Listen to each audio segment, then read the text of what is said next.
One phone call to the Pentagon was all it took to destroy their careers and show the world that injustice has no hiding place.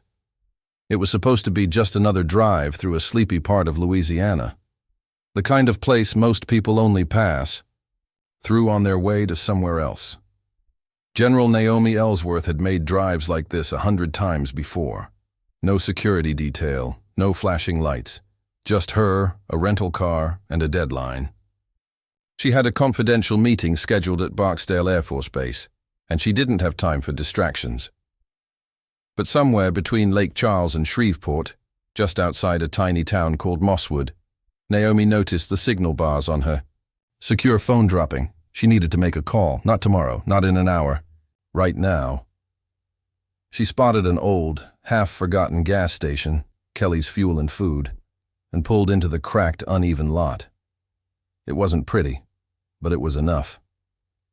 Naomi parked near the edge of the building, away from the front door where a few locals were gathered, leaning on pickup trucks, swapping stories in the sticky heat. She didn't think twice about it. To her, it was just a place to get a quiet minute. She grabbed her secure device, stepped out for better reception, and raised the phone to her ear. General Ellsworth, verifying identity, initiating briefing, she said, her voice low and professional. The Pentagon officer on the other end started the briefing immediately. Sensitive movements, real-time orders, things only a handful of people had clearance to hear. Naomi kept her eyes moving, casually scanning the lotus she was trained to, but staying focused on the call. A few people near the gas pump started to glance in her direction. She didn't look like the folks who usually stopped around here, and certainly not someone in authority without a badge or uniform. She wore jeans, plain sneakers, a loose olive green jacket, and a ball cap pulled low over her short twists. Ordinary clothes, nothing that screamed four-star general. And that was exactly how she wanted it. But not everyone saw it that way. Inside the station, a woman named Paula Sweeney was watching from behind the counter. Mid-50s, tight blonde bun, permanent frown lines from a life spent judging everyone else. Paula didn't see a highly decorated war hero. She didn't even see a woman making a phone call. She saw what she wanted to see. Trouble. Paula picked up the old landline and called the Mosswood Police Department. She kept her voice low so the customers wouldn't hear. "Yeah, we got a suspicious woman out here by the pumps," Paula said. "Real shady. Might be on drugs or something. Acting. Strange. Y'all better come check it out." She hung up before they could ask too many questions. Across town, 2 officers heard the call over the radio and rolled their eyes. Nothing much ever happened in Mosswood. They didn't mind stirring the pot a little if it broke up the boredom. They threw on their sunglasses, jumped into their cruiser, and sped toward the station. Meanwhile, Naomi remained by her car trying to stay laser-focused on the conversation. The Pentagon was relaying crucial information that couldn't afford to be interrupted. But she had no idea that trouble, real trouble, was already on its way. Just as Naomi reached for her next orders, she noticed flashing lights reflecting off the station windows. Everything around her started to shift. The cruisers screeched into the lot, gravel spitting out from under the tires. Naomi lowered her phone for a second, squinting at the flashing reds and blues. 2 officers jumped out before the car had even fully stopped. The taller one, Officer Randall Cooper, mid-30s, buzz-cut, barrel-chested, unhooked his holster with a quick flick. The other officer, Shaw Delaney, leaner, younger, and too eager, mirrored him. Both of them moved like men looking for a fight. Naomi felt the air tighten around her.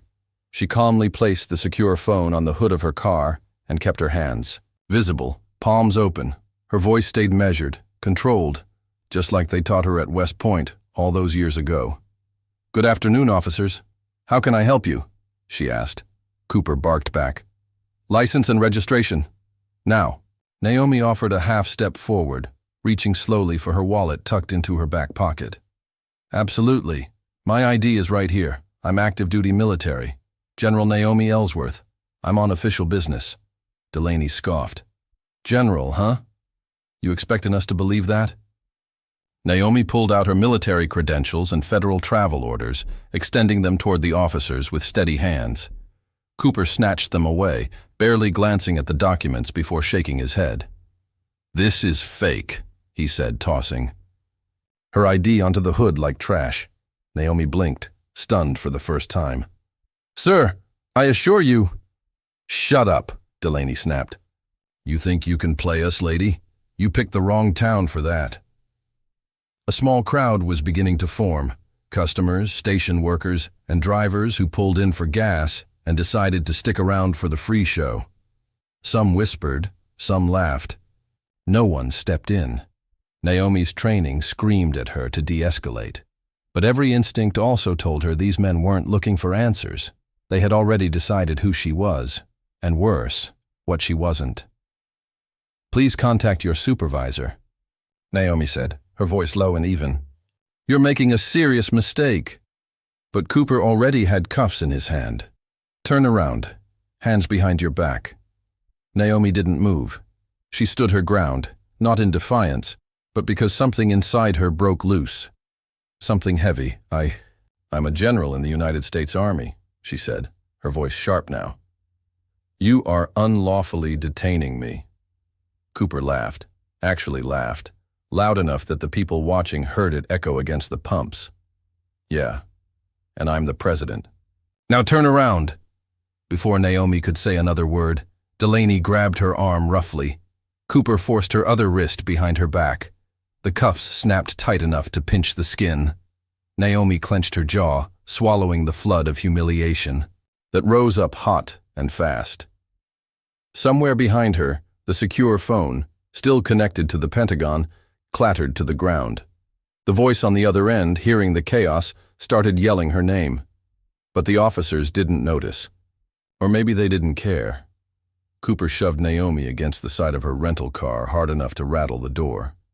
Gasps rippled through the small crowd.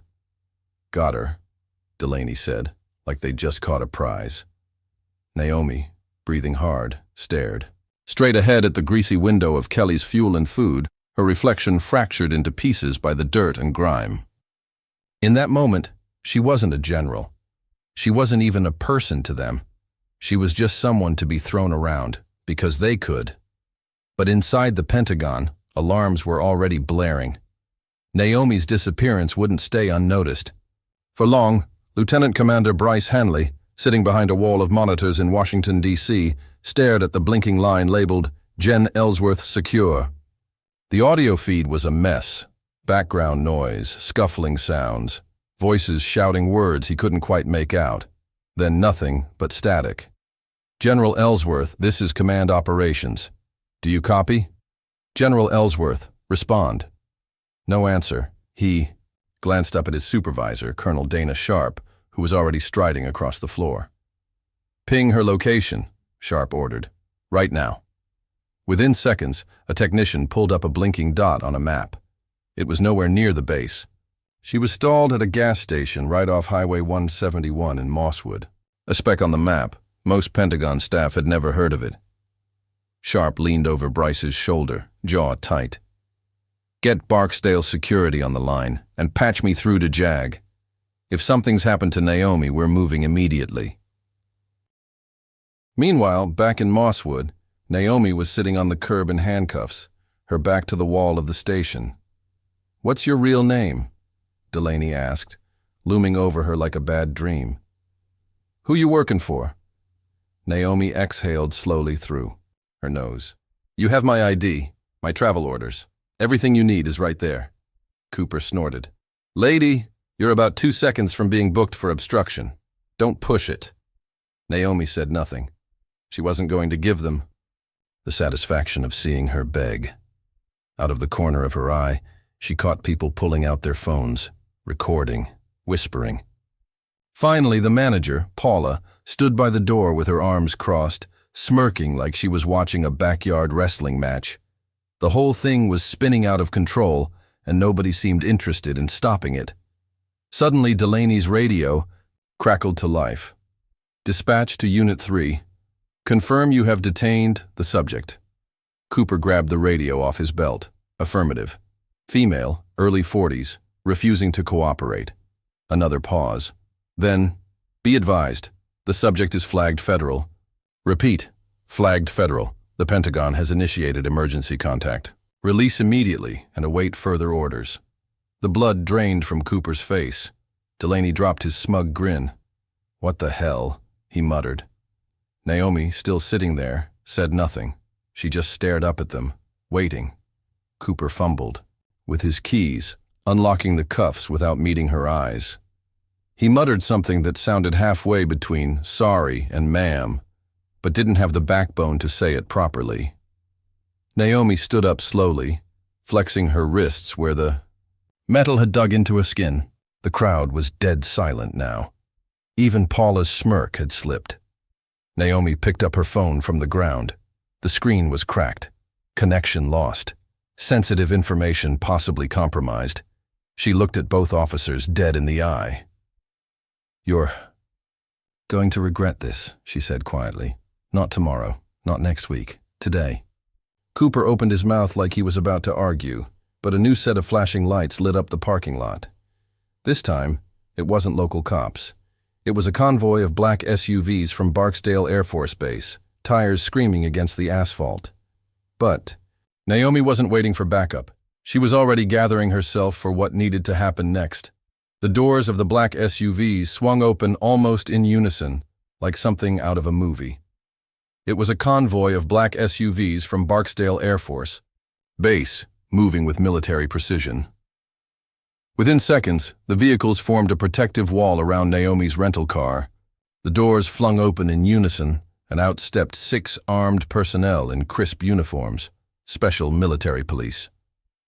At the front was Colonel Dana Sharp. She didn't waste a second. Her boots crunched against the gravel as she marched directly toward Naomi. "General Ellsworth," she said with a firm nod. "We received your distress signal. Are you injured?" Naomi met her gaze, calm but resolute. "Not physically." Colonel Sharp's jaw flexed. She turned sharply toward Cooper and Delaney, who were now frozen in place, looking like 2 boys who had just realized they'd picked a fight with a lion. "Are these the officers?" Sharp asked without emotion. Naomi nodded once. "Yes.